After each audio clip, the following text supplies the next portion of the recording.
সব ঘরেই আলো থাকে, কিন্তু সব ঘরে শান্তি থাকে না। এই ঘরটাও বাইরে থেকে খুব সাধারণ ছিল। একটা ছোট ঘর, সীমিত আয় আর ভবিষ্যৎ নিয়ে অসংখ্য অনিশ্চয়তা। তবুও এই ঘরের ভেতরে এমন কিছু ছিল যা অনেক বড় বাড়িতেও থাকে না। সেটা ছিল একজন নারীর ঈমান। রাত গভীর হলে মানুষটা ঘুমোতে পারত না। দেনার চিন্তা, ব্যর্থতার অনুভূতি, নিজের ওপর রাগ, সব মিলিয়ে বুকটা ভারী হয়ে থাকত। সে প্রায় ভাবত, আমি কি আমার পরিবারের জন্য যথেষ্ট? ঠিক তখনই ঘরের এক কোণায় জ্বলে উঠত আরেকটা আলো। কোনো বাতির আলো নয়, একজন নেককার স্ত্রীর নামাজের আলো। সে নারী কাঁদত, কিন্তু কাউকে শোনানোর জন্য নয়। তার চোখের পানি পড়ত শুধু সিজদার মাটিতে। সে জানত, অভিযোগ মানুষকে দুর্বল করে, আর দোয়া মানুষকে শক্ত করে। তাই স্বামীর সামনে সে নিজের কষ্ট দেখাত না। সে বুঝত, একজন ক্লান্ত মানুষকে আরেকটা বোঝা দেওয়া যায় না। এখানে থেমে নিজের কাছে প্রশ্ন করুন, কতজন স্ত্রী আছে যারা কষ্টে প্রথমে দোয়ার কথা ভাবে, অভিযোগের কথা নয়? দুনিয়ার মানুষ ভাবে নেককার স্ত্রী মানে শুধু বাহ্যিক পর্দা আর কয়েকটা ইবাদত। কিন্তু সত্যটা আরও গভীর। নেককার স্ত্রী হলো সেই নারী যে অভাবকে লজ্জা মনে করে না, বরং পরীক্ষার অংশ মনে করে, যে স্বামীর ব্যর্থতাকে নিজের ব্যর্থতা মনে করে আর তার উন্নতির জন্যে আল্লাহর দরবারে হাত তোলে। রাসূলুল্লাহ সাল্লাল্লাহু আলাইহি ওয়াসাল্লাম বলেছেন, দুনিয়ার সবচেয়ে উত্তম সম্পদ হলো নেককার স্ত্রী। কারণ টাকা শেষ হয়, সৌন্দর্য কমে যায়, কিন্তু নেককার স্ত্রীর দোয়া কখনো শেষ হয় না।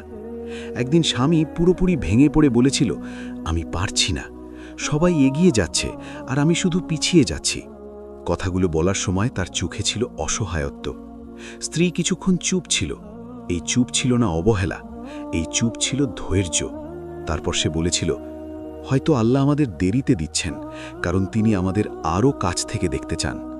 এই কথাগুলো কোনো বই থেকে আসেনি, এসেছে ঈমান থেকে।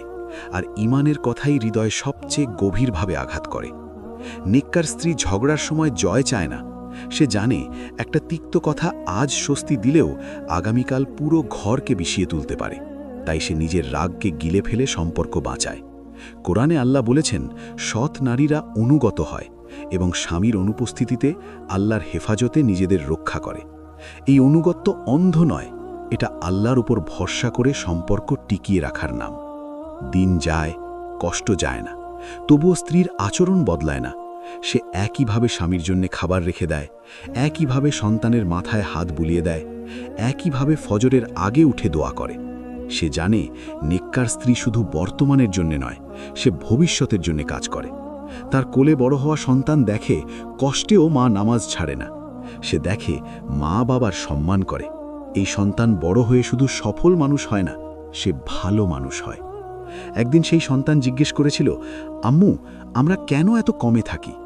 মা মুচকি হেসে বলেছিল, আমরা কমে থাকি না, আমরা আল্লাহর উপর বেশি ভরসা রাখি। এই একটি বাক্যই সন্তানের মনে আল্লাহর সাথে সম্পর্ক তৈরি করে দিচ্ছিল।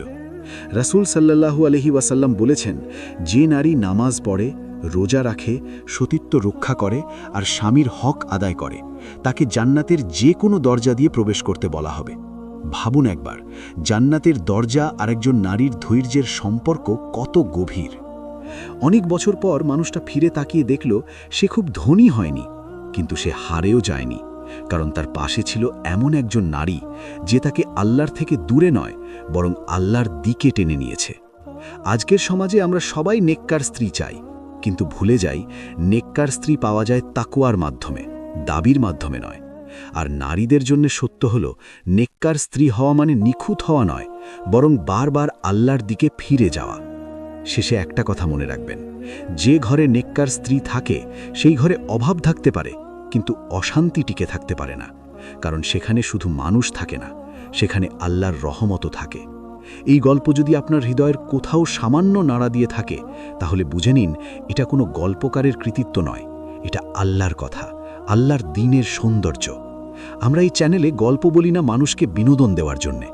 আমরা গল্প বলি যেন কেউ একজন হলেও আল্লাহর দিকে ফিরে আসে, যেন কোনো ভেঙে পড়া হৃদয় আবার দোয়া করতে শেখে।